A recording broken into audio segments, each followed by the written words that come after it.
Are you ready for the moment? The TMOS moment.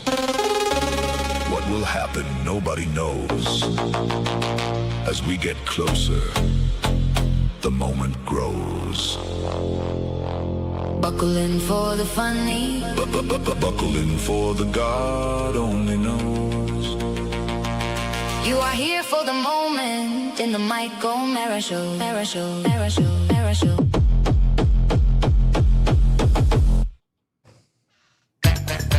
This episode of the Mike O'Mara Show is brought to you by the TMOS Amazon portal. Remember to click the Amazon link at tmospodcast.com before you shop. It's that easy. Thank you. Now on with the show.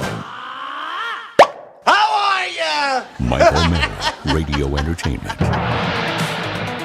You can listen to The Mike O'Mara Show at tmospodcast.com or anywhere fine podcasts are found. Welcome to our show. Now we're going to start to do it right. It's got to be funky. Look what I found. There's plenty for everyone. It's The Mike O'Mara Show with Mike O'Mara, Josh Schroeder, and Rob Speedwack. Oh, Rob! It's only the beginning.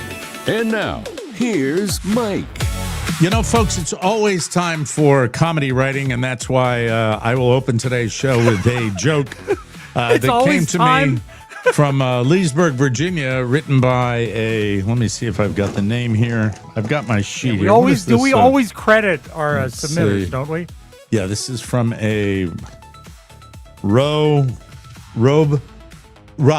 Spiewak, yes. Yes. Josh Soroka is not with us today because he was speaking at the Lindsey Graham funeral. God. That occurred to me this morning during the morning news, and I just thought, I'm in the middle of a golf course, and people are saying, "What are you laughing at?" And I'm like, "Just something Rob sent me." He might be there eulogizing, grieving. I mean, it's not a happy day. It's not. I didn't get the invite, Josh. No, Josh is in. Is he still in Detroit? Yes, he is, as a matter of fact. Yeah, he's in Detroit, and he is... Would you like to guess where he's at today? Well, I mean, I would assume he's staying for another game. There's an evening game. Yeah, well, here's what was... there was some scheduling, and this morning they did a tour of the Ford plant. He said that was great.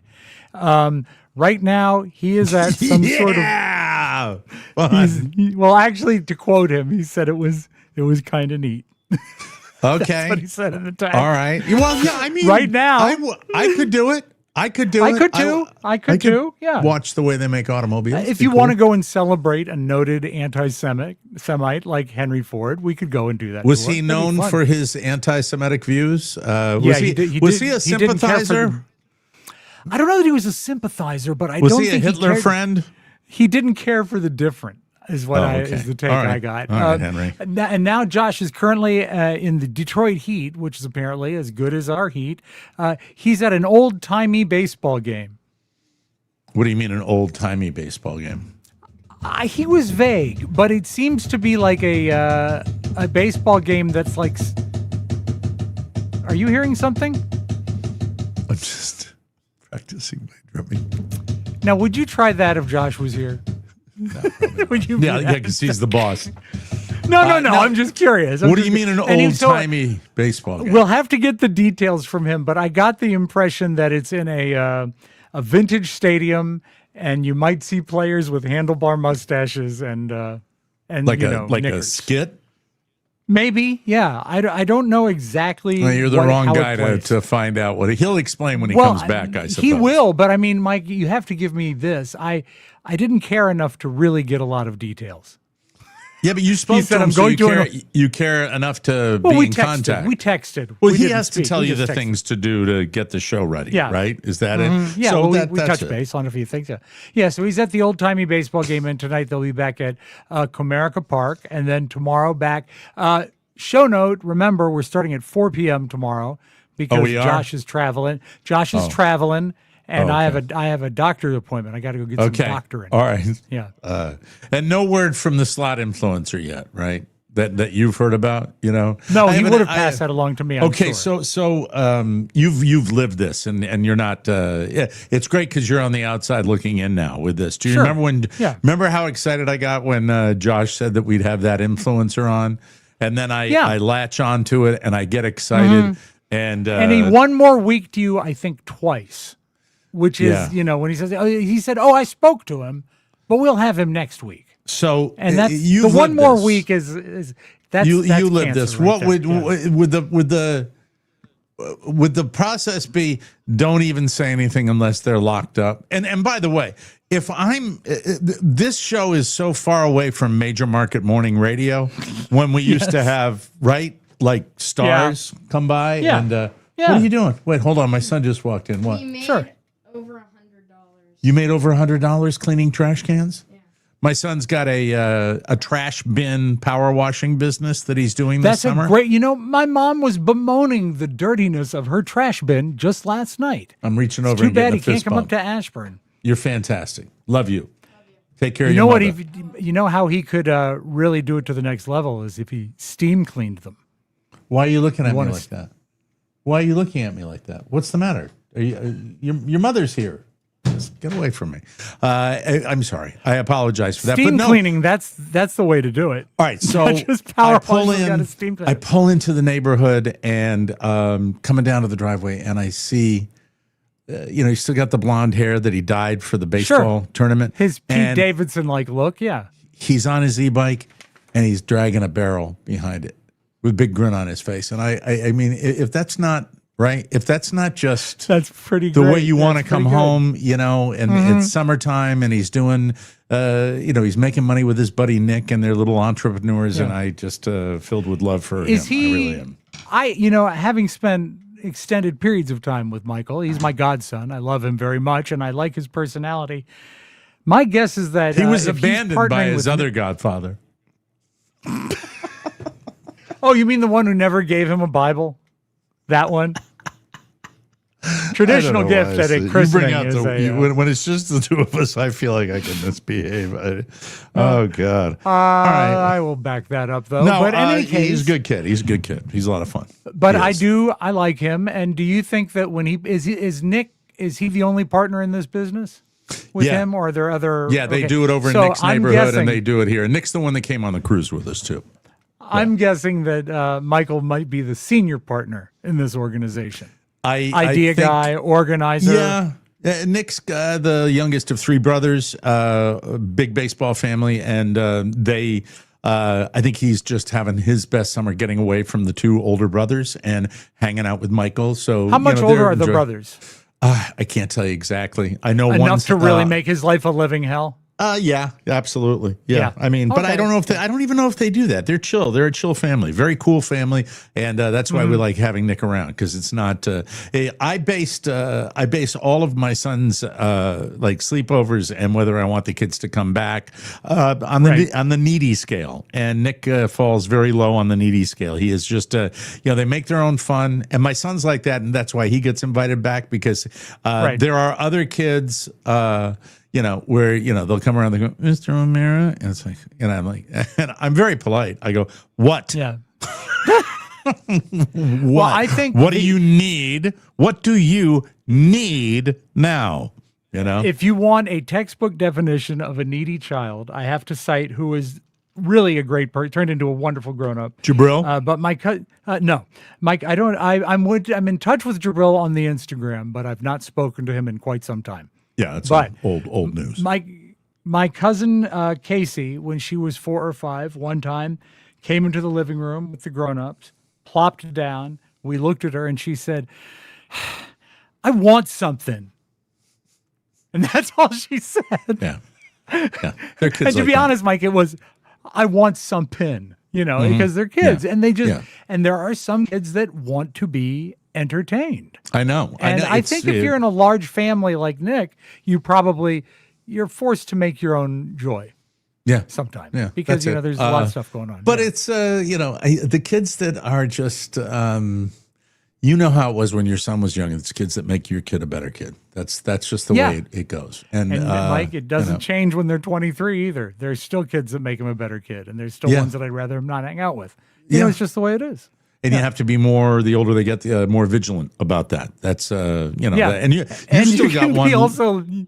You can be less polite too. You've still got one living in the house now, right? Who's, Robert, but he starts teaching like August 17th, and his primary motivation right now is to get out of the house. He wants to move out. So he verbalizes it that he wants to get out of Dodge. You froze up a little bit there. He verbalizes that he wants to be out on his own. What's his game plan? Is he going to do the group house? Is he going to do the condo? Because he's got the gig. He's got a gig, so that's cool.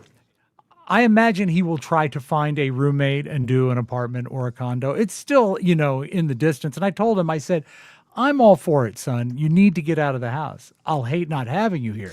Did you ever do a group house? Did you ever live in an environment where you lived with the roommates and all that, like multiple roommates? No. We did. Well, when I first lived with Carrie, she had a roommate, so sort of, but not really. Did you? Eventually, the roommate left.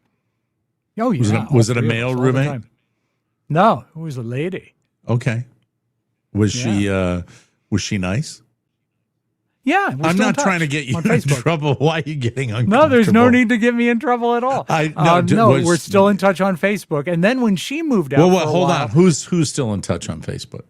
All of us, Carrie, me, and this roommate. I mean, we've never lost touch. When Carrie moved up here from Newport News in the late 1950s, the early 1990s, she had a circle of friends. And she's still in touch with many of them. They've scattered around, but this was one of them, and she lived with, her name was Marianne. And Marianne moved out, and then Carrie's sister moved in. And then we eventually, Carrie and I took our own place before we were married, and we lived in sin. Yeah. Well, so the group home that I was in, I still remember. Let's not refer to it as a group home. Well, because that always to me suggests Tom Gavin. Why did somebody say that I get poked in the left eye? Why? That's my right eye. I don't know. Right here? I come close. I don't think you have any blemishes or anything, do you? Yeah, maybe a little blemish there. I don't know. You know what? Hey, the thing about it, comes with a life well lived. 1, 2. There was Roberta. There was Ken.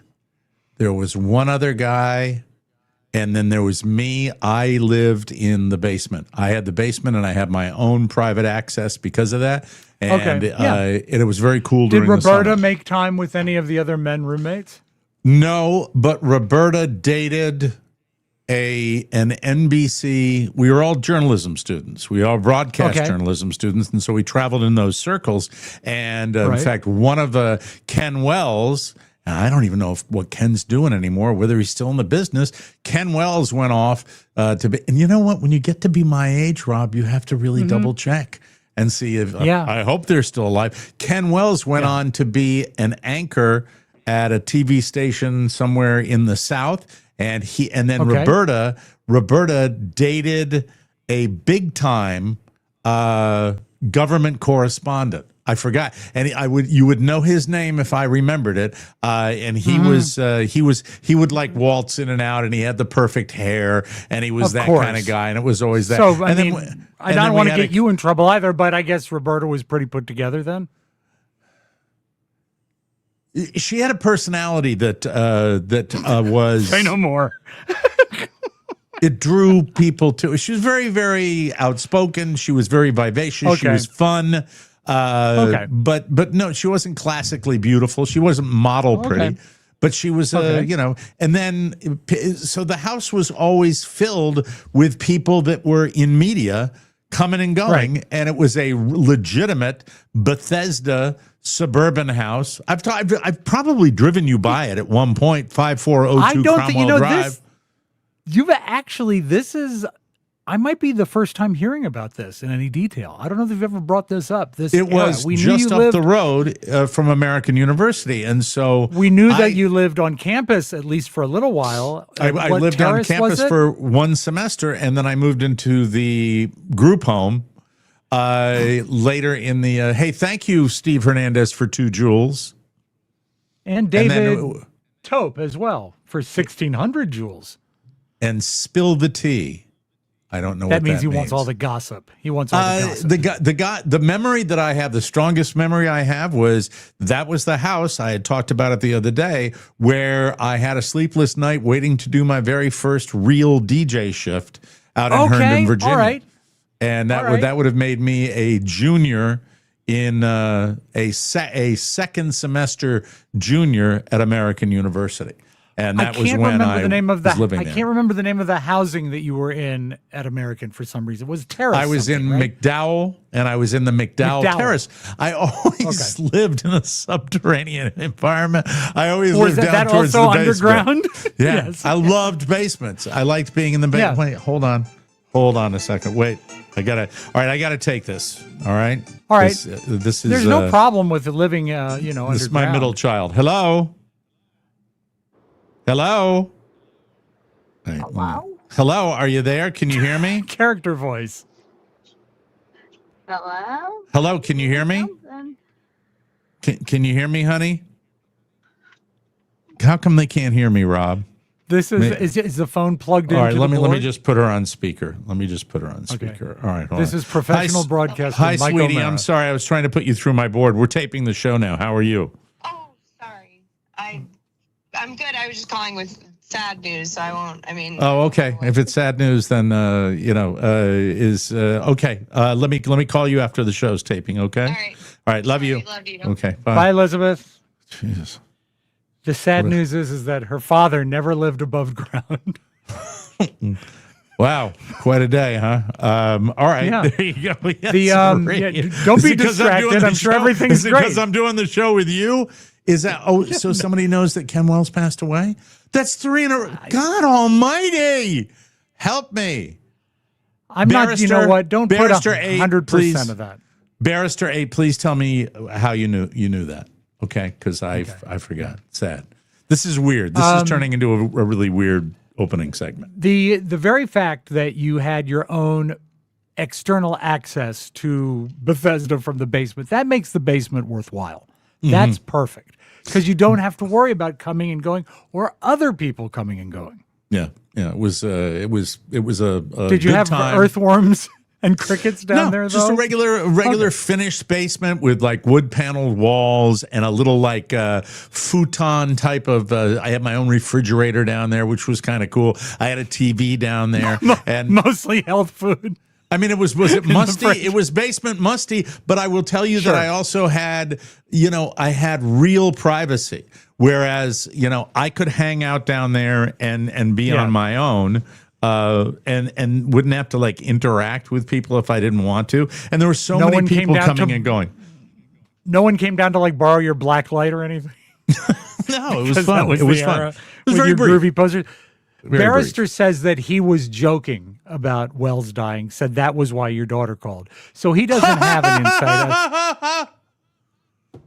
Jesus Christ. People, time and place, folks. Time and a place. I haven't been in touch with a lot of these people. I've crossed paths with so many different people. The only people that I've kept in contact with from my college days really would be Jeff Goldie, the radio personality, and Tony Perkins. And even with Goldie, it's been more online than anything else. And then there was Goldie a kid from now mostly retired now. Goldie. Living his best life in the Carolinas, yeah. So do you follow him on social media as well? Boy, listen to you. You follow him too. Why do you follow him? Because I listened to him and when he was on Oldies 100, and he was one of the part-timers at WJFK that treated me well. He was a nice guy. I liked him. He was a part-timer at WJFK? He did some weekends, yeah. Uh-huh. Well, you don't remember that? No. Are we talking about the same guy? Jeff Goldie. Gold? It's Goldie. Yeah, he did some weekend stuff at WJFK. What did he do on the weekend? Yeah. It was a talk station. He played. This is before talk. This is when he was playing rock, classic rock. Because they did. I am totally confused, Rob. I worked on that station.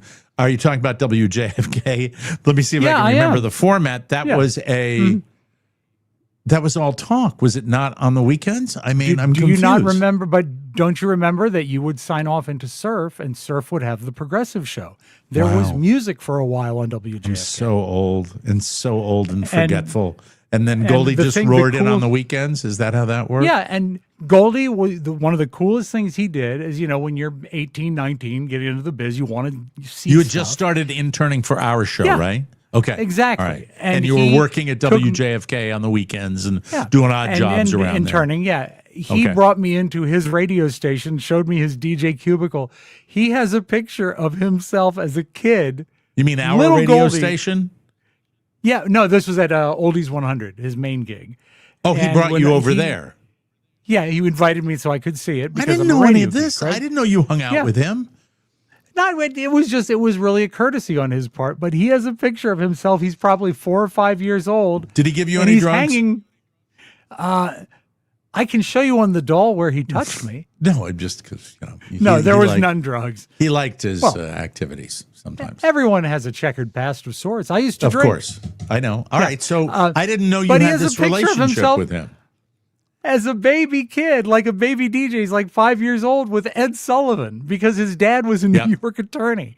It was just so cool. Yeah, he's posted Goldie that too. He was a great guy. Great guy. I had no idea that he was nice to you. I didn't know that he showed you the radio station. I went to school with him. I went to American University with him, and he was there when I arrived, and we were in the same class. So I was a transfer student, and he would do WAMU night at the Tavern, which was the big party night that we had. And it was just I always remembered looking at him and saying, "This is so much fun. I want to do this." And I started doing it, and that actually is how I paid my rent for a while, being a club DJ, because one of the large reasons for that was Goldie, and he was a nice person, and he was a fun person too. So fun, funny, yeah. And then as he was opposed down to at your a place, other classmate, Tony Perkins, who's always been a prick. Tony was more straight-laced, but Tony was... Tony's the nicest guy in the world. Tony was not the party hardier that, that Goldie and I were. No. It was me. Perhaps it was Goldie. That's why he landed on Good Morning America, and we're doing a podcast. Well, I think that might have had a little bit to do with it. It was the go-go 80s, and that's and during the go-go 80s, who knows what happened? But I had no idea that you were that you had that double life where you were going out and going to Oldies. How did you make it over to Oldies 100? You said you asked if you could come by. Yeah, I think I wangled an invitation because he was doing some stuff there. I believe this was before he was doing evenings. He was a full-timer there. I'd have to really do the research. But yeah, there were a lot of dicks in radio. You know this, but he was always very nice to me. And especially if you come in as a youngster and they can just treat you like shit. They're the people, you remember the people that are nice. You do. You do. And my baptism of fire was coming into...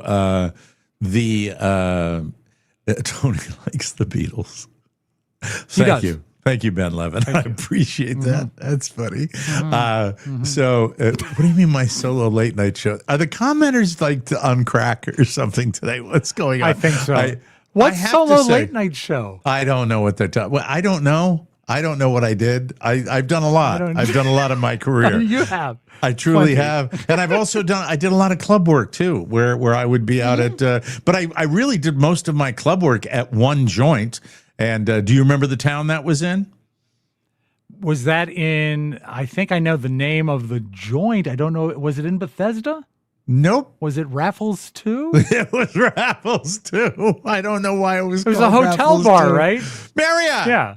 It was a Raffles Marriott. That's what I think. They were probably all called Raffles for a while, right? I believe that there was a time when I was very young, and you were younger as well, and we were talking, and we were doing some sort of appearance, and we were tucked down in some sort of broom closet, And we just said, you know what? Hotel bars suck. Yeah. Because we were jammed in a closet somewhere, like at Studebaker's or some shit place like that. Yeah. And hotel absolutely. bars. Yeah. And when you do that, we won't go into tremendous detail, but when you do that kind of work, things happen. It's nighttime. Yes. It's late at night. There's usually alcohol involved, and crazy things happen. The driving I did, and I believe that I lived from, if you took a Google map and traced the route from Gaithersburg, Maryland to Stevensville, Maryland, that would tell you how many miles I would drive after closing time on a weekend at a restaurant. Stevensville is essentially the Eastern Shore. It's the Eastern Shore of Maryland. You have to go over the Bay Bridge.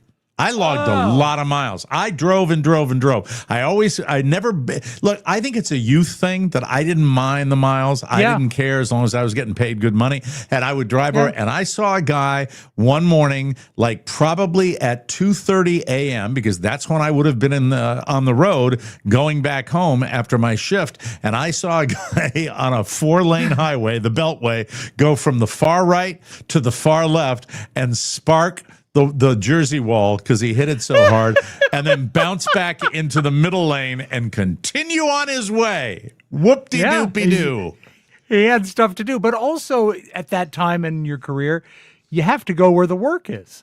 You know, it's not like in Stevensville there's going to be a big happening bar for you to jock at. You got to drive in closer to the city. I did a weekend shift in Pennsylvania.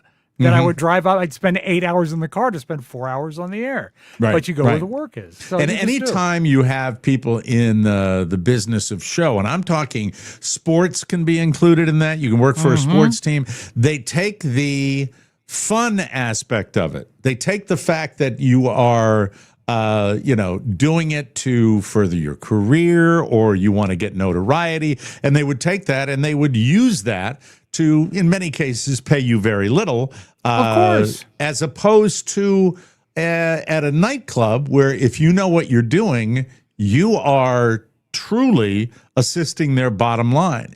And they don't want any Yahoo coming in and doing that. So I was actually, compared to part-time radio in like Herndon, Virginia, at a tiny station, I would make a lot more money doing that. And then if you were really good at it, you could get other people to work for you and have your own business. And by the time I started working with Don Geronimo, that's what I did. I actually had about 4 or 5 guys underneath me, and I had the contract for that hotel. And, it was lucrative.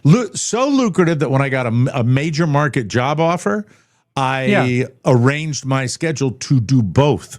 And I didn't realize that I didn't even realize that I was probably playing hardball, negotiating when I really wasn't. I was just saying that, I don't want to leave this money because it's paying my rent. Conservative. You were just playing it conservatively. That's exactly what it was. When you were managing the jocks that did the club work and doing mornings, when were you finding time to clean the trash can?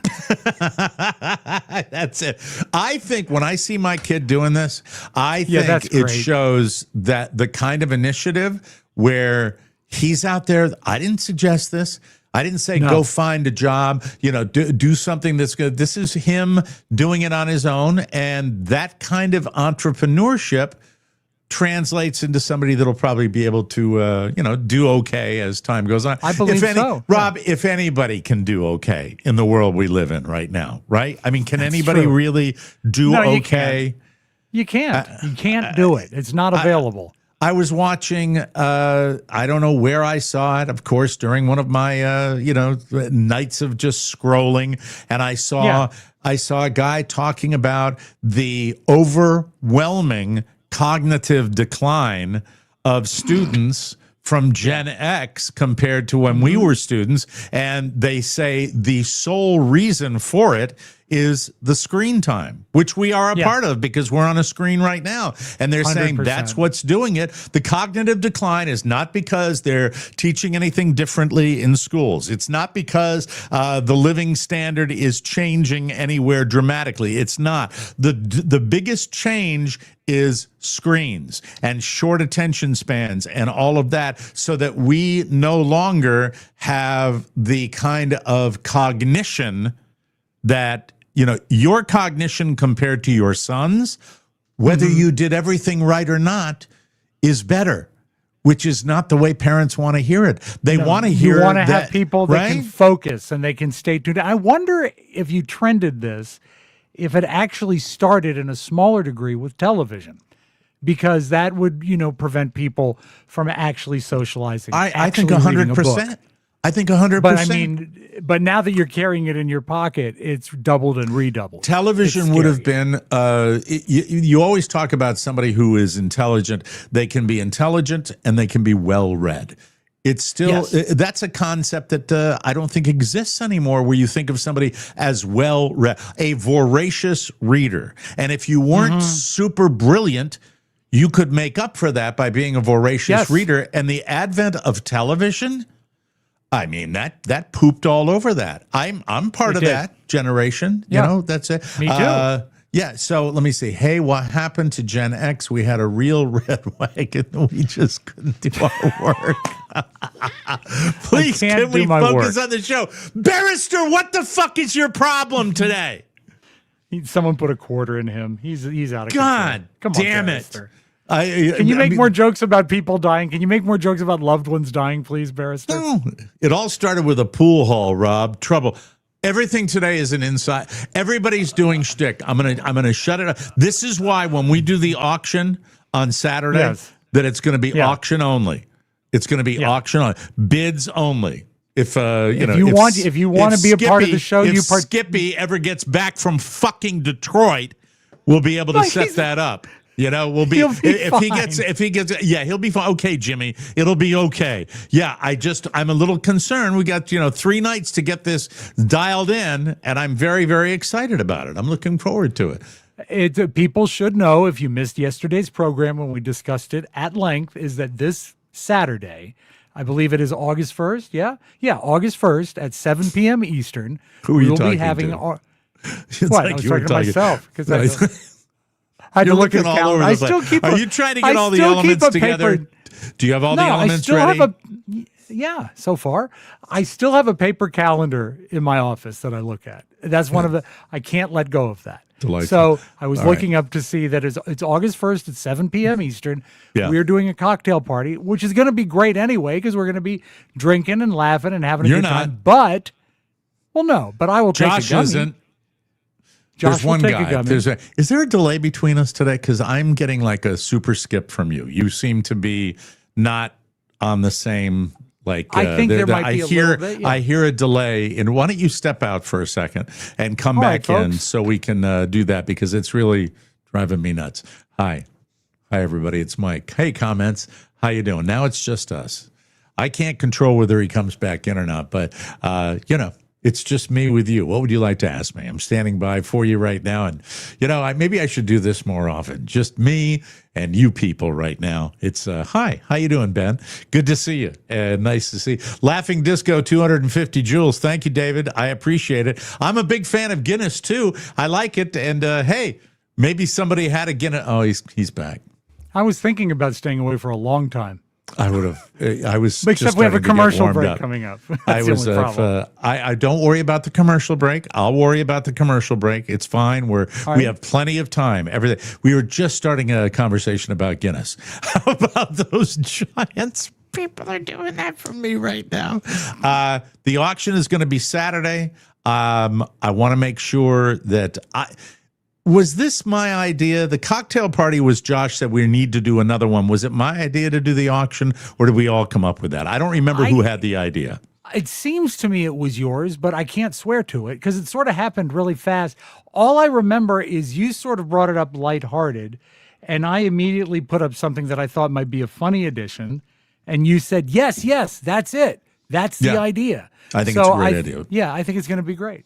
But I really, really want it to be, stuff that people hopefully will get a kick out of and enjoy at the same time, and and dig it. So we'll see what happens. It's going to be a lot of fun. All right, we do have to take a break right now. We got some tidbits coming up, and then later on in the show, we got a TV reco and also a little analysis of limited series on streaming services, and when they do something that really pisses me off, even if I like the show. That and more coming up. You are listening to the Mike O'Mara Show. Whoa, we got tidbits next. We'll be right there. Do you like movies?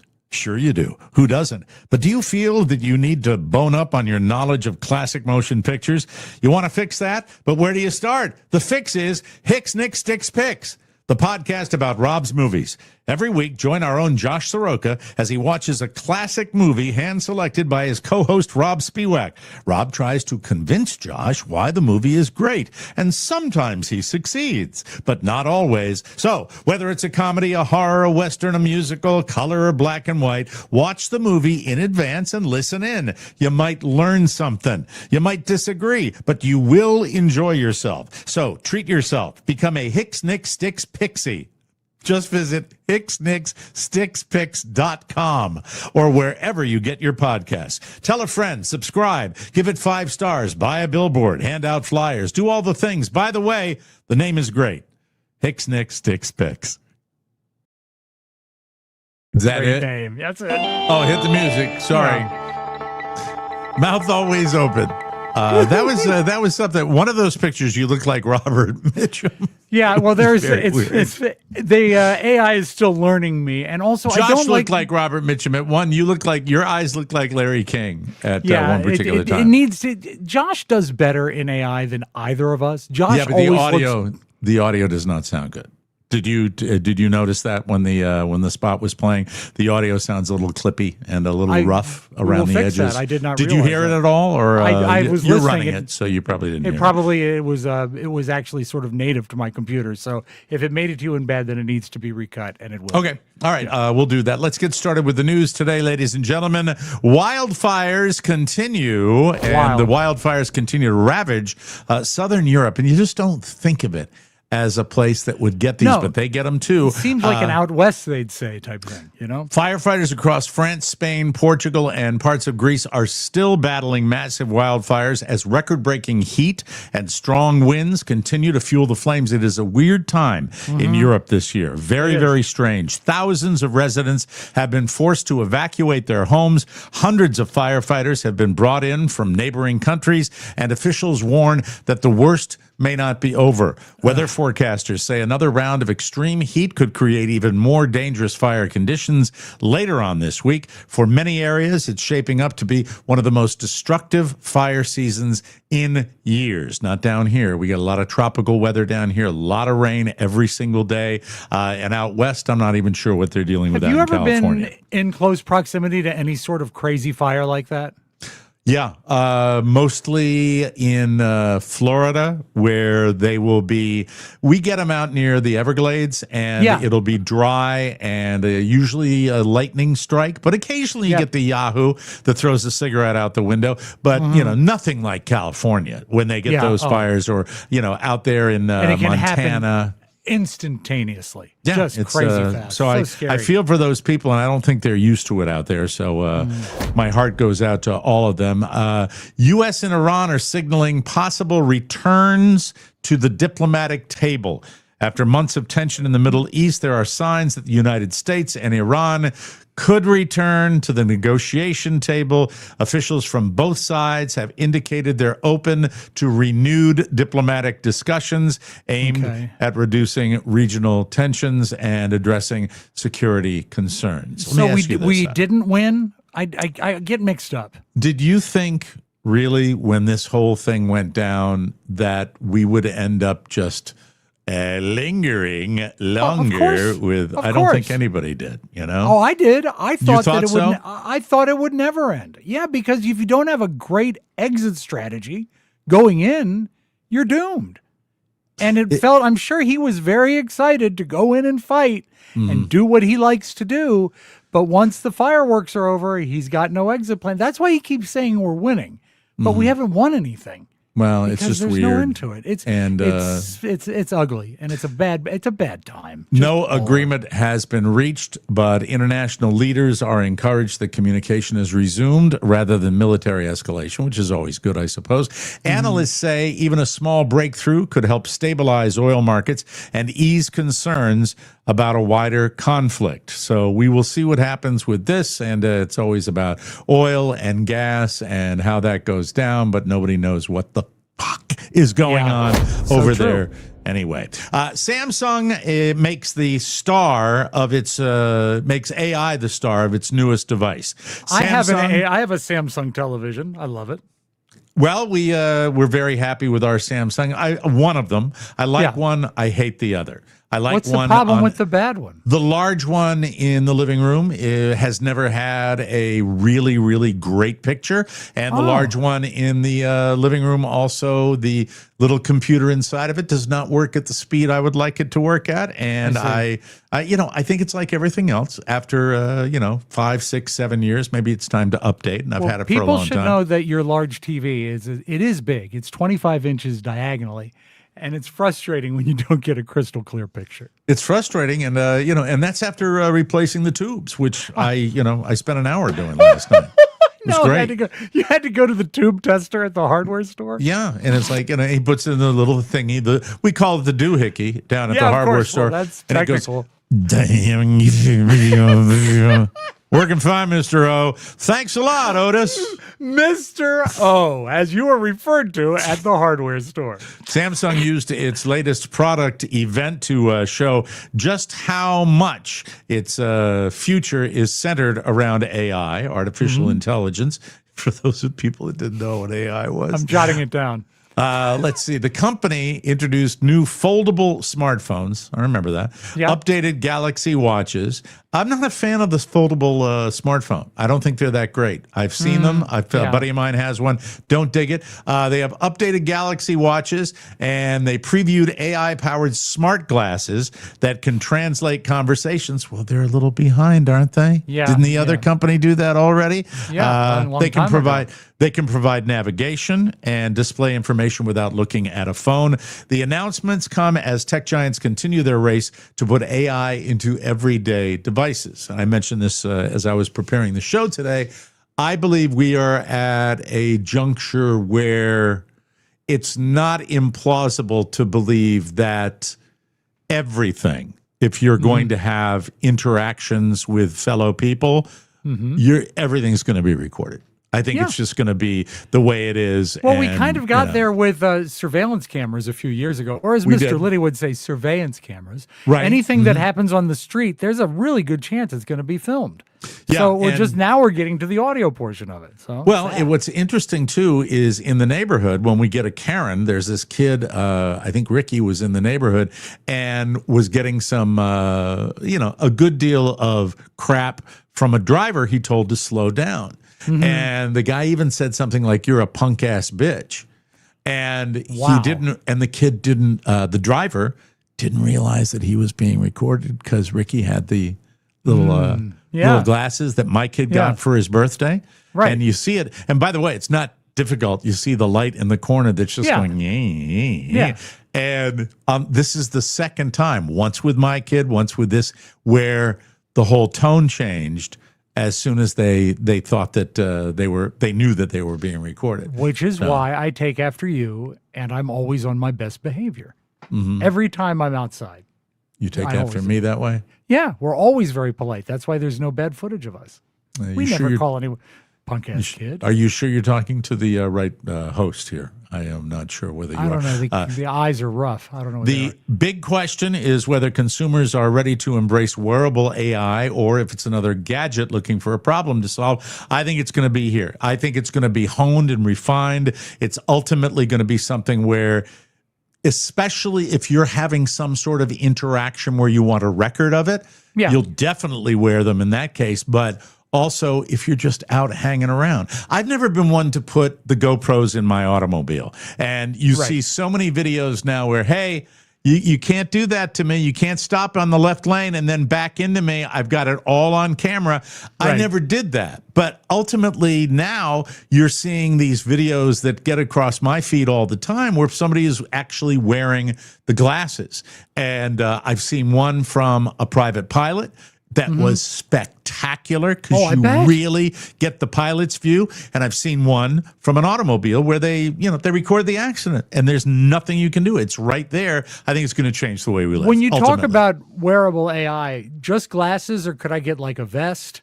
Maybe a compression shirt that I could wear that has AI in it? That's Rob Spiewak, ladies and gentlemen. Thank you. His AI will be made of wood. I know you're I know you're excited about this because every time I'll get a phone call sometime on the weekend and Rob Spiewak will say, "Hi, Mike, it's Rob." And I'll say, what I always say when he calls on the weekend. I'll say, "What the fuck do you want?" Exactly. And he says, Mike, it's Shark Week. Shark Week is returning. It is returning, and it's so exciting. And as Carrie said, wasn't last week Shark Week? Let me ask this question. How many years do you think we have been enjoying Shark Week? Well, has it been in existence or that we've enjoyed it? They said it's returning for this year, this number year. Okay, I'll say 27? 38 years. What? No. It's returning. It's returning for. I'm not buying it, not for a minute. 38th year. It's hard to believe. Shark Week is back for its 38th year. The Discovery Channel's summer tradition features new documentaries, close-up encounters with great whites, and plenty of dramatic footage designed to keep viewers out of the water, despite the fact that streaming has changed the way people watch TV. Shark Week continues to draw millions of viewers every summer. It remains one of the longest-running and most successful special programming events in television history. You know, it would be great. And this year, for year 38, I read this online, is that the sharks are going to be wearing those glasses. And so there's going to be new footage that you haven't seen ever before. Yeah. AI vests. Real Shark nice vests. plaid vest. Or as they call them, waistcoats. Waistcoats. Comic-Con puts Hollywood's biggest movies in the spotlight. San Diego, that's where it is. Comic-Con wrapped up with a series of major announcements that have movie fans buzzing. Marvel revealed new details about Avengers Doomsday. They confirmed Ryan Gosling will take on the role of Ghost Rider, and they teased upcoming Spider-Man and Black Panther projects. Fine. That's great. These are what is known, Mike, as superhero films, and they are a certain genre that are very popular among the youngsters of today. DC also showed off, not the city, new footage from its highly anticipated Lanterns series. Do you know anything about that? Are you anticipating that? I'm not. No. Do you know what it is? I imagine it's Green Lantern. Is it? I don't know. I don't either. I don't follow comic book films. This is where we need Josh away from the old-time baseball game. Do we really?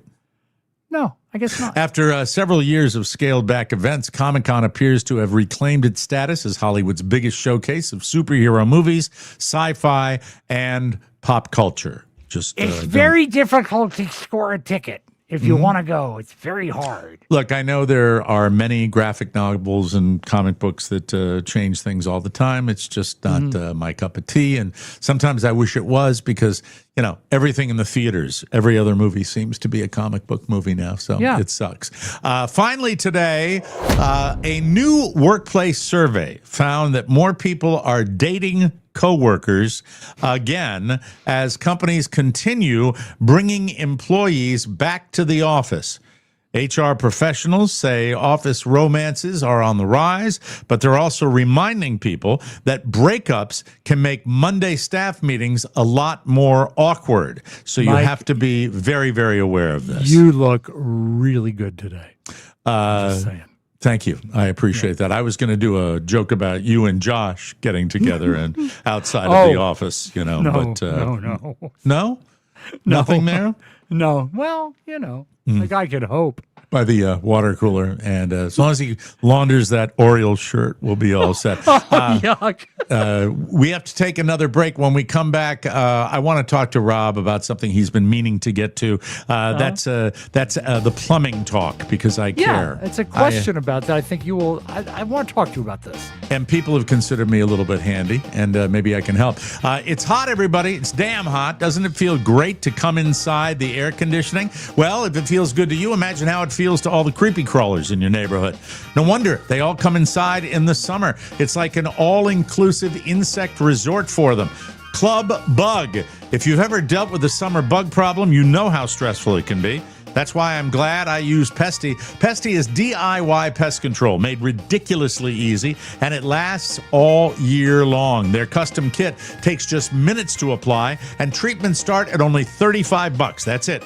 You get a plant tailored to your location, climate, and your particular type of unwelcome visitor hiding behind the fridge. We're talking over 100 kinds of pests.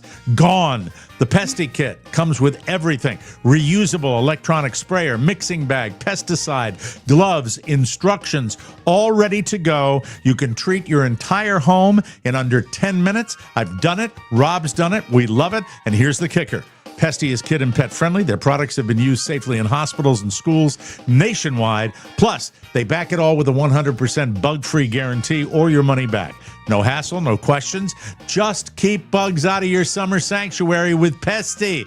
Go to pesty.com/TMOS for an extra 10% off your order. That's pestie.com/TMOS for an extra 10% off. Creepy crawlers. Like I hate 'em. yellow cobra. No, that was on my feed last night. Yeah. What would you say is the most successful plumbing project you've ever pulled off?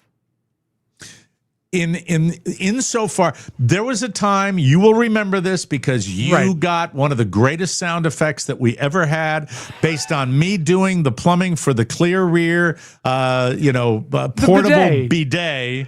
And you cracked a pipe, where I was trying to force it, and I snapped the pipe, and then I thought that the water main was in the garage when it was actually outside of the house, and it was a debacle. But I'm here to tell you, once the dust settled from that, that item, that $14 or $15 item, has been on my toy. You can laugh all you want, but it's been on there for a long time, and it's successful. Because, Mike, the reason is because the bidet dispenses water and has no suction. Other plumbing projects, suction, you might have trouble. Other plumbing projects, not so hot. I did a shower controller for a stand-up shower. That's good. It's good, but it does not seem like I did it properly. And now every time I go into the shower, it did it again this morning. I feel like at the end of the shower, when I turn it off, and I turn that little switch, it gets tighter and tighter, and I feel like something is a brewing. I feel like something's going to snap, something's going to go. Yeah. That's what I think. So I've watched a lot of plumbing in my life because in the house we grew up in, we had well water and copper pipes, and all the minerals in the water would essentially serve as sandpaper on any vertical or horizontal pipe. So when you go out to the front yard where they keep the horses and just hit the big metal well thing? I've done that for drinking water, but actually, no, this was an electric well inside the house. You've actually gone out to use one of those old-timey pumps? It was at John Bell's house, yes. And it was weird. The different wells on the sounds like you're doing like a Revolutionary War segment. Mike, John Bell, you will not have my drinking water, John Bell. The different houses that had wells up and down. This was on Kirby Road in McLean. Their water had different flavors. Our house had a real sort of mineral flavor and made great coffee, but the Bell House water tasted a little oniony. Yes. Bell's piss water. It's like you've actually been there. Yeah. But they also, for the inside of the house, they had an electric well, but they had a hose for drinking outside that was a lift and push type one. And it tasted oniony? A little oniony. Not in a bad way. It was actually pretty good, like a sweet onion. So, but anyway, we got to know plumbers so well because we get leaks all the time. My most successful plumbing escapade was we had a faucet that wouldn't shut off in our powder room here at the Leesburg house. And I went to Home Depot and I bought a new faucet that was sort of like the way it should look. It was another one, brushed metal, like $250. And the plumber came out and he says, that's a $480 install. And I said, when was this? Wow. This was like a year ago. Oh, okay. And I said, that's a lot. He says, yeah, that's a lot, but it's an expensive install. And he says, what's the problem? And I showed it to him. He says, and he pulled out his phone and he texted me a part number. And it was a cartridge. They don't have washers in spigots anymore. They have cartridges. I ordered 2 cartridges for $2.89 each, plus shipping, got everything for under $7. He told me how to do it just by explaining it, and I replaced the whole thing. It was an $8 project. And you feel like $1 million. Just paid for it. Thank you for your Georgianne. super chat. We appreciate that. Much obliged. So you did this on your own? Yeah, and you feel like $1 million when you pull it off, and you feel like you start to understand things, which brings me to this. And this has been on my mind for a while. Maybe you can explain it. Maybe it's troubled you too. Okay. If you turn on a spigot, Yeah. it could be your kitchen spigot, could be a bathroom spigot, and you're waiting for the water to get hot because you're going to shave, right? Or wash your face. Why does the water from the hot side come out and then get colder before it gets hot? Because it's running through the pipes. No, but I mean, it's already been up to the pipes, hasn't it? I mean, Hold on. Let me, if you're saying that when, like, you'll have, say, a tepid faucet, right. And then you turn it to the heat. You turn it to the hot side, yeah, and it gets colder. And Before then it it gets gets hotter. hot. Is that the question you have? Yeah. That is the pipes that are going through your home that are. But what if did you turn say? if you turn on the hot water, it's the same water making the destination, making the trip from your hot not. water. It's not? No, your hot water is coming from a hot water tank. Your hot water is coming from a separate source than your regular well water. If you turn on just hot water, that's that water is coming from a tank, right? And the other water is coming directly from the source, either the town water or the well pipe. But shouldn't the pipes that connect the hot spigot to the water heat, shouldn't they be a consistent temperature?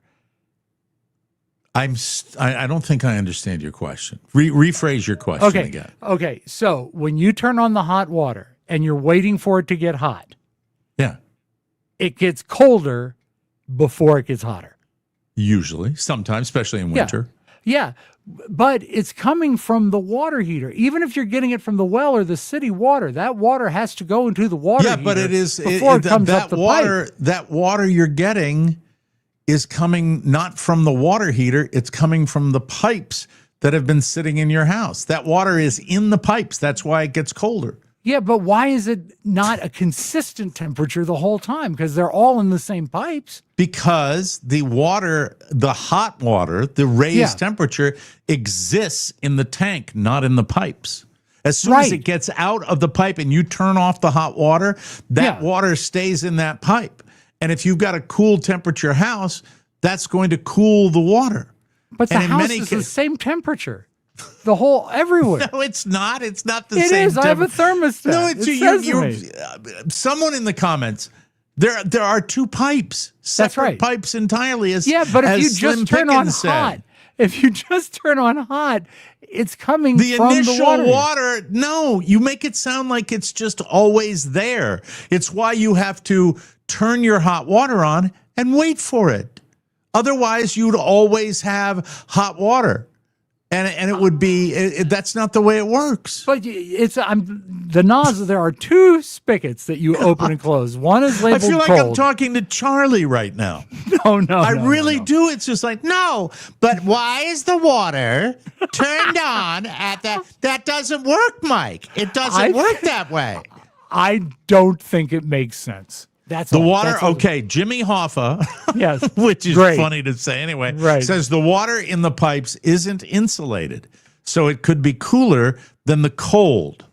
Cold water, water. and then he has a fucking stroke and doesn't finish his sentence. You know? Okay, I can see that. Maybe it is an insulation issue, but John Chappell says you can get a circulating pump to keep your hot water.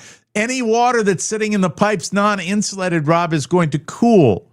To room temperature or cooler because it's sitting in the pipes. And if it's a cold house at night, your uninsulated pipes are going to cool. And so it's not going to be, I don't understand I understand what's what you're wrong saying. with you. I understand what you're saying, but I'm dissatisfied with it because it doesn't seem like So it what do should you happen want? that To turn on the hot water and have it instantaneously be hot? I want it to be a gradual lift with no dip. I don't want, if the water starts coming out at 50 degrees. No, that's what I want though. In winter in particular, yes. that never happens. You're going to have it, like, say you're washing your face with warm water. Yes. And you turn everything off. All right. And then, or, say you're just washing your hands in cool water. Okay. And then you turn the hot water faucet on. Say they're two separate faucets. Okay. Instead of the one that twists. Yeah, exactly. You're always going to get a little dip before it gets hot. You're always going to have that. Why? I don't care What for I that. don't understand is John Chappell says Rob didn't pay attention in science. No, I did not. I just don't understand how, with your alleged But IQ, don't you think that it should stay a consistent temperature before it gets hot and not get colder? Not with the plumbing I have, and not with most plumbing in most homes. Well, I find it dissatisfying, wearying, unrewarding. Hold on a second. So when you turn the hot water on and suddenly what comes out is not even the regular room temperature water that you've been washing your hands with in the summer because it's warm, but it's cooler water, that frustrates you. Yeah, I want it to be a genuine, oh my God, easy raise in temperature the whole way. That's what I want. Anyway, I'm glad I brought it up. I just don't. It does not make sense. But you know what? People have always said, what goes on in that head of yours? Well, that's what's going in my head right now. Yeah, but I think it's time to just come clean on the whole IQ debacle. All right, because really anybody with your alleged 130, what was it, 137 or something like that? I think it was 206. No, stop it. It was like 137. I think it was 130 something like that. Yeah. Don't you think someone with that kind of IQ would noodle that through? You just Mike, can't. how many questions on the IQ test were about water temperature? Well, I did great with puzzles. All right. I missed the plumbing section. Thank you. The plumbing section of the IQ test. And maybe that is 136. Thank you, JLP. Appreciate that. If you love this show, people, and you want an incredibly easy way to support it without spending an extra dime, we got you covered. Before you do your Amazon shopping, and let's be honest, everybody's getting stuff on Amazon. Yes. Start it through our Amazon link. That's it. And our app, too, right? Can't they do it on the app now? Absolutely. Did you get it on the It's app so yet? easy. Just All bop right. it. It's there. Same price, same prime, same late night impulse purchase. The only difference, Amazon kicks a little towards your favorite podcast. Yep. And we appreciate it. A little something back to help support our show. Anything you require, from the mundane to the super sexy. I love when people buy the super sexy stuff and we get a taste of it. We're not judging. Just click our Amazon link first and shop like you normally do. You might even get a circulating pump so that when you turn your hot water on, it's instantaneously scalding. So I keep all my hot water in a cistern in the attic, and it's kept boiling. So it just comes down. Exactly. With a wood fire underneath. Yeah, exactly. And that's what Robert takes care of. Bubbling all day. You'll find the link right on our website, tmospodcast.com. You can also access it with our brand new app right from your telephone. Ring-a-ding-ding. It takes 2 seconds, costs you absolutely nothing extra, and genuinely helps this show roll on. So before you Amazon think of us, click the link, shop away, and thank you for keeping the microphones on. So next time you Amazon, start at tmospodcast.com. Shop, support, repeat. And we thank ye. I know you have a TV reco. Before you bring it up, I do want to mention that I threw a few recommendations out for the Apple TV Pluribus. You've been talking about it a lot. Yeah. These are words that rarely come out of my mouth. Great sci-fi, but this is great sci-fi. Yeah, that is really not your genre, sci-fi. It is sci-fi that is just, you're waiting for all the different twists and their storytelling. However, is there a suspension of disbelief as is required in some sci-fi? Okay, always. Just checking. Always. Yeah. Because if you asked all the questions, well, why did this happen? Yeah, if they're dealing with this, then why can't this happen? Mm-hmm. You have to suspend a little disbelief. What I don't like to do is I don't like to wait till the absolute end, the last 5 minutes of a show, every single episode, for anything plot-wise to really move along. Oh, right? They are jerking you around like that. Yeah. It really, and you've seen shows like this. It doesn't have to be sci-fi. It can be anything, right? Anything. Yeah. And what happens is they normally, first 4 episodes start out great. Right. And then when you get into like episode 5 or 6, that's when it hits the doldrums. And you got to wait to the end for something to happen. Now, have you looked in on it? You don't get Apple, so you don't see it. It is a concept that is great. It is ripe for storytelling. It really is. Okay. And it's an interesting, how are they going to do it? I don't think I dwell too much on, whether I am going to believe it or not. I just want to see how the puzzle's going to be solved. But when you're putting that jigsaw puzzle together in a very long, tedious way that maybe could have been done in Compress 2 episodes, you know what I mean? Yeah. And it goes on and on and on. It gets a little tedious. Now, with that said, Pluribus stars the lady from Better Call Saul, his female partner in Better Call Saul. She's I wish I had the name, an amazing actress. Not sure if she won the Emmy or not, but I know the show was nominated for a lot of Emmys. But I'm not sure if I'm going to stick around. Seahorn is her and name. she's great. She's so perfectly cast for this particular show. What I don't like is that, okay, can we get on with it, please? And then it seems like of the 3-4 episodes I've seen, at least 2 or 3 of them have had that cliffhanger, where you have to have that that moment. And that's not what I you don't want. dig it. No. I don't like it at all. All right, It's not fun. So I may actually pick up on Pluribus because I picked up a 1-month trial of Apple yesterday Attaboy. to Way watch go. something. Yeah, check it out. And It's good. And I will say this before I do the reco, Mike. Go ahead and give Javier Bardem the Emmy right now. Oh, okay. One Just of my faves. do it. They have made a movie that had been remade already once. They've turned it into a limited series, Cape Fear. And it has, they've rebuilt the plot. It's not exactly like the movie you remember from the 90s or the 60s. Just a movie, right? Not a series. It's a No, movie. this is a 10-episode series. Oh, it's So a they put more 10-episode series. Okay. All right. And Javier Bardem as Max Cady brings something to the role that it's never had before, which is sort of like a scary seduction, little bit of sexy quality. He's got that he can use against women in the plot. Amy Adams is a co-producer. She's the lead of. She is actually the prosecutor she defended him that failed, that sent him to jail. So the Nick Nolte role is now being played by Amy Adams. But here's the curveball that's great, is that they give you a great backstory in that while Javier Bardem was on trial, she was defending him and the prosecutor was prosecuting him. He went to jail for 17 years, but then the prosecutor and the defending lawyer got together and got married. Oh, so he I like is it. I like it. out of his mind about it. Now All they've got kids, there's terrorism, there's Juliette Lewis as a nutcase, and my favorite thing, and you're going to say this is silly until you hear it in operation, they've actually reused the original Bernard Herrmann score from the 1960s in this television show. So the movie, it has that movie feel to it. It's not like a cheap score. It sounds it's funny so when you lush. mention the score from the 60s, because the score in would that have been the 80s? That the last 91 was when it was Nick Nolte and Robert De Niro. That score is rather heavy-handed, if I remember correctly. That is a bit overbearing score for that particular movie. I don't remember the 60s one at all. This movie... That was Robert Mitchum, right? Yeah, Bob Mitchum.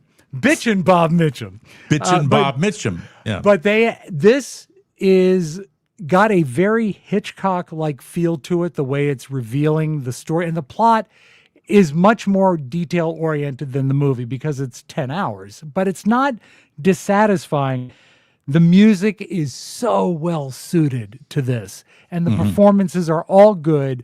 But really, Bardem, clear a space on your mantle because he's going to win. Javier Bardem, great. When you talk about his ability to take on a villain's character, you have to go to No Country for Old Men, where he is unquestionably the most menacing villain that I've seen in the last 20 years of cinema. I think he's that good. He's really, really that good. So if he's got a little of that going on. Oh, there's that. But also he has to he has injected himself into the life of this prosecutor because now her job is getting innocent people. Defense attorney or prosecutor? I'm sorry, the defense attorney, the Amy Adams role. Okay. She is now part of a nonprofit that finds evidence that gets people out of jail that don't belong there. Okay. So she's kind of forced to work with him because he's like the poster child of someone who went to jail for the wrong reason. Right. And so there is just such friction everywhere. It is not a movie to watch right before bedtime. Is this the Apple company you're talking about here? This is Apple. Providing Apple this? produced it, yes. And it's also produced by Martin Scorsese and Steven Spielberg. So it's got a good lineage to it. Mike, finish up what you need to do with Pluribus, but when you dive into this, you'll go 3 episodes without looking back. It's man, and brand new. It just broke in June. It's brand new. I don't know what the movie is when Javier Bardem walks up to Scarlett Johansson and hits on this couple of girls in a restaurant and says, "Would you like to fly? Would you like to fly over to the island with me? We will. I'll show you the island. We'll eat good food, drink good wine. We'll make love." And he's just like, the guy has that gravitas that is just so cool to watch. It is so, and he is so well suited to this part. You're gonna love this. Goodbye, Pluribus. I'm making a pivot. It might be okay. We'll see. One more episode for you. We'll take a break. Do you have some beautiful video for us? I do, and one thing spotlights. I've got footage of Josh speaking at the funeral today, so it's good. Josh, of course, Rob is referencing the Lindsey Graham Memorial service that was held out. We gave him the time because he wanted to go in there and do some eulogizing. He was incredible. Really. It was. I mean, really, the part where Josh calls him an American original was special. Summer is always hot, people. And he also made an app for him for his funeral. Yeah, right before the funeral. This year seems especially brutal. That's why you need Quince. Quince has been my go-to all summer long. The fabrics feel elevated, the fits are clean, and everything just works. No need to overthink it. Quince has all the wardrobe staples for looking cool and keeping cool. Check it out. 100% European linen shorts and shirts from $34 and clean 100% Pima cotton tees with a softness that has to be felt to be believed. Their pants also hit that same balance. Relaxed and comfortable, but still polished enough to wear pretty much anywhere. Everything is priced 50 to 80% less than what you'd find with similar brands. Quince works directly with ethical factories and cuts out the middlemen, so you're getting premium materials without the markup. So go to hell, middleman. Mike, he is my arch enemy. I hate the middleman. You have no power here. You have no power here, middleman. You have no power. Refresh your everyday with luxury that you'll actually use. Head to quince.com/TMOS for free shipping on your order and 365-day returns. That's QUINCE.com/TMOS for free shipping and 365-day returns. Quince, it's quince.com/TMOS. I want to remind everybody, Saturday night, 7 p.m., our TMOS cocktail party /auction. Yes. We have unbelievable box sets. We have sports memorabilia. We have really cool watches. Showbiz memorabilia as well. We have cool showbiz stuff too. It's going to be fun. Bid early, bid often. Where the comments are, the way I think Josh is going to do it, you're going to have your bidding going on the right with the pictures of the stuff and the thing and the thing bidding. And that's going to happen. And hopefully it's going to go super smoothly. Yes, I hope. And it shall. Just be generous, folks, because you're going to get some great stuff at a great deal. That's it. It shall. And, I promise that although I will be enjoying adult beverages, I will not get in the way. I will not rant. I will not rave. Good. I will just be there and let you guys do it. I will take one of the larger gummies, and I will make no such promise. Okay. All right. I may get in the way. Pick up the slack. I'm fine with a little confrontation with you. What do you got for us today, Rob? We got this, first of all. Hey, I like that. Some beautiful video. Cherry time. What a night to be at Comerica Park. for the Srokas last night, and they're matching shirts. Did you see the squirrel? Mike, what's the matter? Come back. You got to swallow your drink. So all right, people you just should got know. me. I didn't know that the squirrel was at the game they were at. I knew there was a squirrel. That's right, Comerica Park, where the Detroit Tigers play. Okay, and so let's take a look at this squirrel. And it's rarish because I'm used to seeing gray squirrels, but this was a black one. All right, squirrel. He's actually kind of cute. Look out, actually. Squirrel just hopping around. Taylor Ward. Somebody please tell the squirrel that Dylan Beavers is out of the game. Does he know the playing surface? And so by the far, way, the Orioles did win last night. But he doesn't know where it is. He'll stop. He'll look. He'll glance. He'll glare. If you're looking for an illuminated warning track to take you to the exit, it's not happening here tonight. The squirrel is on the move. The door is open. That's their first play. Just open the door. Everyone's life advice. When a door opens, Stupid. Run through it. It's a rat. It's not going to do that. I'm not leaving. I'm staying for the This is the best. Went away from the door. This is the best. Now here comes a helper. This is fantastic. And now bulldog that he has to contend with. Now, oh boy! Now the squirrel's on the field. Now they're embracing it. I love these are good announcers. It's what you do. Yeah. The squirrel is on the field. I love the players trying to ignore it. I know. Squirrel Look is at that. Baseline, however. Look at that go. Now back out to the outfit. Now we got the crew. There's probably 20 people out there. 15, Look at the 20 one guy. people. The one guy really wants to get it. What are they doing? Oh, whoa. The outfielder picked him up and tried to toss him into the crowd. Let's see. For the squirrel is on, and the squirrel is in the corner, and the squirrel is still eluding an entire the poor horde of grounds thing. crew members. And the They gotta get it out. once again. Oh, it still gets by him. It does. Yes, go. Go, squirrel. Between the legs, and He got out of the towel. And hops through the towel. And hops through another towel. The force field is activated. Towels can't stop him, or maybe they can. And they boo now. I love it. That's fabulous. I didn't know this all went on. We got to ask Josh when he gets back about this moment. Yet again. Fantastic. Beautiful. Thought it was great and very well handled. I love it. I love Mike, I wonder how long you're going to stay with this. I thought this was funny. This is a employee talk from the manager of the bar from the song Piano Man. You know the Billy Joel song Piano Man. Yes, I do. Who doesn't? So the manager is speaking to his employees following the previous Saturday. Hello everyone. Now I know no one likes coming in early on a Saturday, but I got a few notes from last week's service. Sorry, John. Is there someplace you'd rather be? Thank you. First off, John, you can't be giving out drinks for free, okay? I don't care that he's the pianist. That microphone reeks of beer. You know the system, okay? If he's doing a good job, put some bread in his jaw and move on. It's why we've got the loaf. Right. Elaine, we are all supportive of your decision to go back to school, but you can't be practicing politics on shift. And stop sharing customers' drinks. Everything is not okay with that. Next up.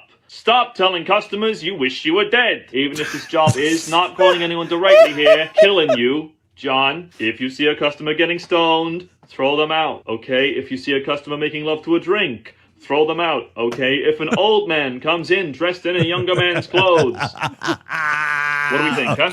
Who will I thought that was about it. But a clever take. Like Pluribus could have been shorter. Right. And I think if you're really going to be in the land of nitpickery, he might have switched the characters around a little more than he should have, right? It should have been tighter and brighter. It should have been. But it was a great idea. It was. Plus 2 points for that.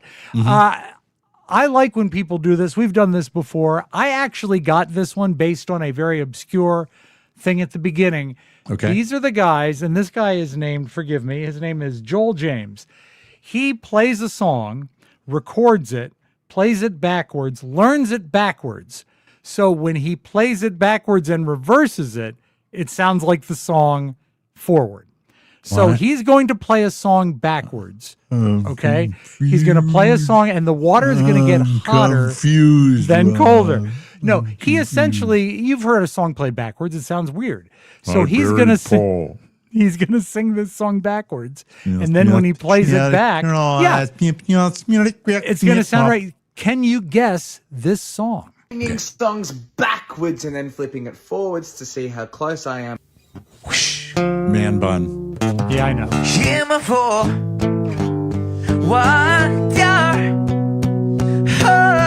It's Mike. Rewind that. First take. Okay, any guesses? Can you do all right? I'm getting sucked in. Play it one more time. Okay, we'll start from the front. And also, the clue that gave it to me is the very first sound he makes. Okay, singing songs backwards and then flipping it forwards to see how close I am. Bun. Yes. Hear me for one year. Like it's Mike. Rewind that. First take. It's a famous guitar track, isn't it? Yeah, the guitar is a very big part of it. I don't think I have it. It's from the Beatles album Abbey Road. Yeah, so no, we're here we go. Right now. Hold for me. Okay. All right. Okay. Pretty neat, I thought. Musically neat, anyway. Yeah. Would you have done it if it was like a Queen song? No, the only reason I got it, it's not because it was Beatles, is that he did that sound at the end, the beginning, and all that right. keyed me into it. So Tony Perkins likes the Beatles, Mike. And let's close with this. The Chat GPT can be helpful, but it can also be useless. So what if your husband was Chat GPT and you were shopping at a big box store and your husband treated you as though he was Chat GPT? Should we buy this giant skeleton? I love that you're thinking about that. It really depends on a number of factors. Square footage, how your community engages with Halloween as a cultural moment, your current seasonal decor aesthetic, and long-term storage implications. I will say, skeletons have always been a popular choice around Halloween, so it just depends on your goals. Yeah, I think I'm gonna get it. That's a great call. This will really give you that spooky flair you're looking for this Halloween. Actually, I don't want it. That's totally the right call. Opting for something smaller is a more practical choice. So, what do you want me to do? You're looking for clarity. Well, it depends. Like that is what would happen That's good. if you were married to Chat GPT. I thought that was great. That was a great way to end.